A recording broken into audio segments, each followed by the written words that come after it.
राधे राधे। श्री हरदास, कैसे हो आप सभी लोग? ठाकुर जी की कृपा से बहुत अच्छे हो गए। और आज आप सभी को मैं षटतिला एकादशी की कथा सुनाऊंगी। जी हाँ, और आज षटतिला एकादशी है तो लाला का भोग प्रसादी लग चुका है और लाला का दीपक जल रहा है।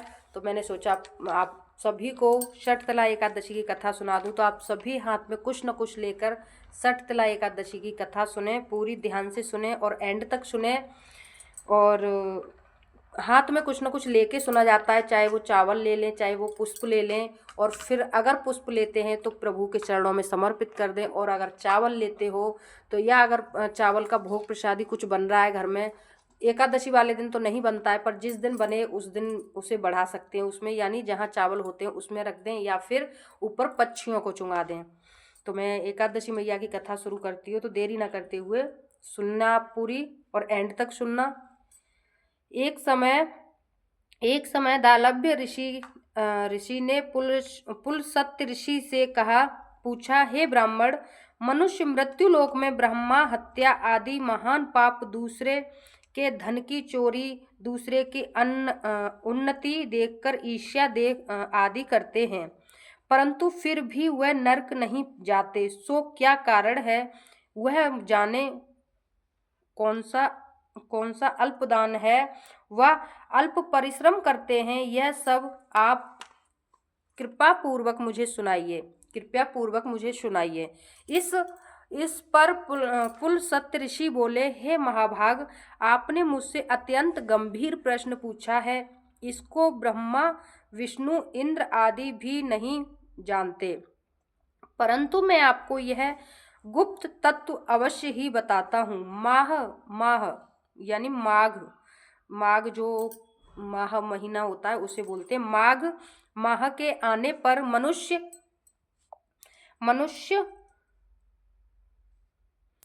को स्नान आदि से शुद्ध रहना चाहिए और इंद्रियों को वश में करके तथा काम, क्रोध, मोह, लोभ, ईर्ष्या, अभिमान आदि का त्याग कर भगवान का स्मरण करना चाहिए। हाथ पैर धोकर मनुष्य नक्षत्र में गोबर, कपास, तिल मिलाकर कंडे बनाना चाहिए। वह इन कंडों से 108 बार हवन करें और आदि इस दिन मूल नक्षत्र और द्वादशी को हो तो नियम से रहें। स्नान आदि नित्य क्रिया से शुद्ध होकर भगवान की पूजा कीर्तन करना चाहिए। एकादशी के दिन व्रत और रात्रि को जागरण तथा हवन करना चाहिए। दूसरे दिन धूप दीप नैवेद्य से भगवान की पूजा कर खिचड़ी का भोग लगाना चाहिए। दूसरे दिन मीन्स द्वादशी के दिन लगाना चाहिए। इस दिन कृष्ण भगवान का पूजन करना चाहिए। पेठा, नारियल, सीताफल या सुपारी सहित अर्घ देना चाहिए और फिर स्तुति करनी चाहिए। हे भगवान, आप असरणों को शरण देने वाले हो, यानी असरण माने जो बेसहारा होते हैं उनको आप सहारा देने वाले हो। आप संसार में डूबे हुए का उद्धार कीजिए।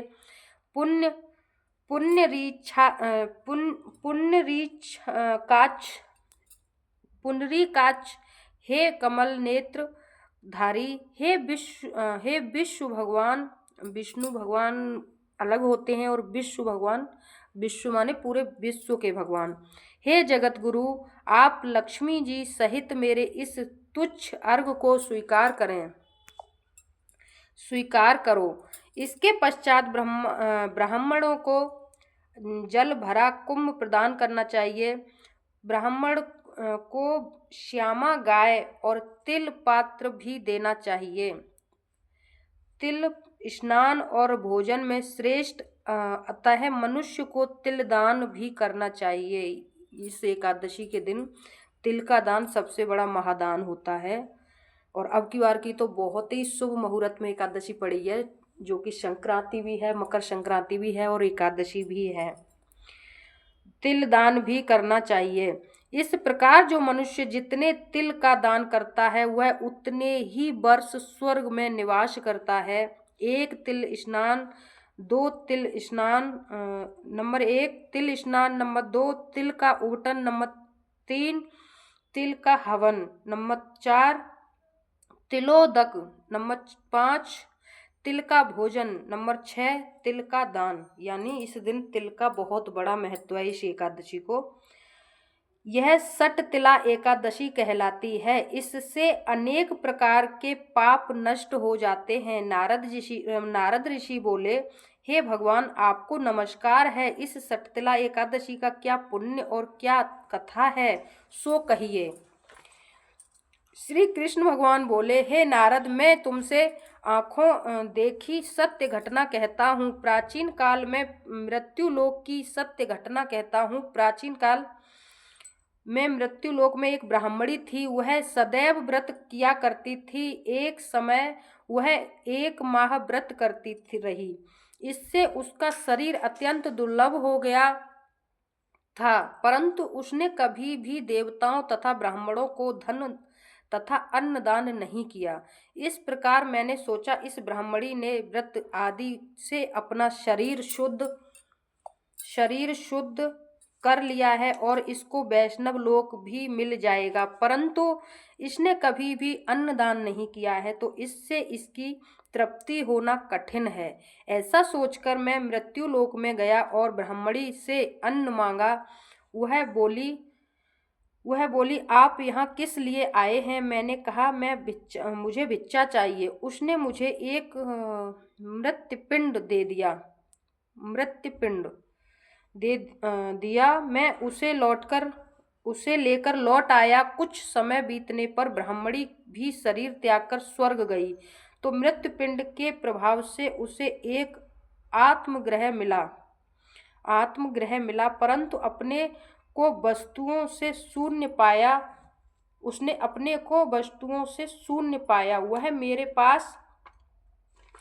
पास आई और बोली, हे भगवान, मैंने अनेकों व्रत आदि से आपकी पूजा की है, परंतु फिर भी मेरा घर वस्तुओं से शून्य है। मैंने कहा, तुम अपने गृह जाओ और सदैव स्त्रियां तुम्हें देखने आएंगी। जब तुम उनसे सटतिला एकादशी का पुण्य और विधि सुन लो, तब ही ये द्वार खुलेगा। यानी अनेक वस्तुओं का द्वार जब ही खुलेगा, क्योंकि उन्होंने एकादशी का व्रत किया था पर अन्नदान नहीं किया था।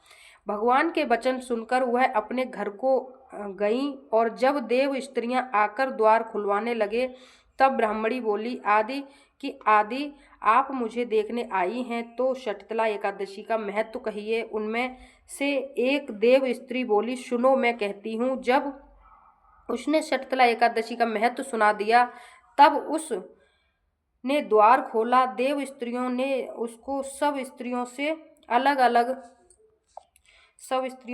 अलग पाया। ब्राह्मणी ने भी देव स्त्रियों से कहे अनुसार सटतिला एकादशी का व्रत किया और इसके प्रभाव से उसका गृह धन धान्य से भरपूर हो गया। अतः मनुष्य को सटतिला एकादशी का व्रत करना चाहिए। उसमें मनुष्य को जन्म जन्म में आरोग्यता प्राप्त होती है और दरिद्रता नष्ट होती है। इस व्रत से मनुष्य के समस्त पाप नष्ट हो जाते हैं। बोल सटतिला एकादशी मैया की जय। बोल एकादशी मैया के व्रत रहने वाले सभी प्रभु प्रेमियों की जय, और सुनने वालों की भी जय और सुनाने वालों की भी जय।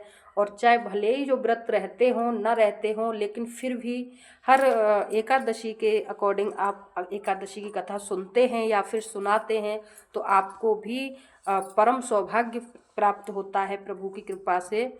तो मैंने आपको सटतिला एकादशी की कथा सुना दी है। तो आप सभी को मकर संक्रांति की ढेरों शुभकामनाएं और साथ में सटतिला एकादशी की भी ढेरों शुभकामनाएं। और इस बार तो एकादशी का सबसे बड़ा महत्व ये है कि एकादशी भी उसी दिन है और उसी दिन हमारी आज मकर संक्रांति मैया भी हैं। तो संक्रांति पर और सटतिला एकादशी पर तिल का बहुत बड़ा महत्व होता है। तो ज़्यादा से ज़्यादा तिल को दान करें। और आपने एकादशी में भी सुना है कि एक एक तिल के दान का कितना बड़ा फल होता है। तो इस दिन तिल का ज़रूर दान करें। शटतिला एकादशी भी है और मकर संक्रांति भी है, तो आपको तो दोनों सौभाग्य प्राप्त होंगे। और ये प्रभु के दर्शन करें। और आप सभी प्रभु प्रेमियों को प्यार भरा राधे राधे। और इस वीडियो को मैं यहीं पर एंड करूँगी। मिलूंगी नेक्स्ट वीडियो में, तब तक के लिए राधे राधे, हरे कृष्णा। और सभी प्रभु प्रेमियों को शटतिला एकादशी की और मकर संक्रांति की भी ढेरों शुभकामनाएं। इस वीडियो को यहीं पे एंड करूंगी। और आप सभी प्रभु प्रेमियों को अगर हर एकादशी की कथा 1 बाय 1 सुननी होती है तो चैनल को सब्सक्राइब कर लेना, बेल आइकन प्रेस कर देना, ताकि आपको हर छोटी बड़ी वीडियो सबसे पहले मिला करे। और वीडियो अगर आपके रिलेटिव में कोई एकादशी व्रत रहते हैं तो उनके लिए शेयर कर देना, ताकि वो आसानी से शटतिला एकादशी की कथा सुन पाएँ। और संक्रांति के दिन इस वीडियो को यहीं पर एंड करूंगी। मिलूंगी नेक्स्ट वीडियो में, तब तक के लिए राधे राधे, हरे कृष्णा, हरि बोल।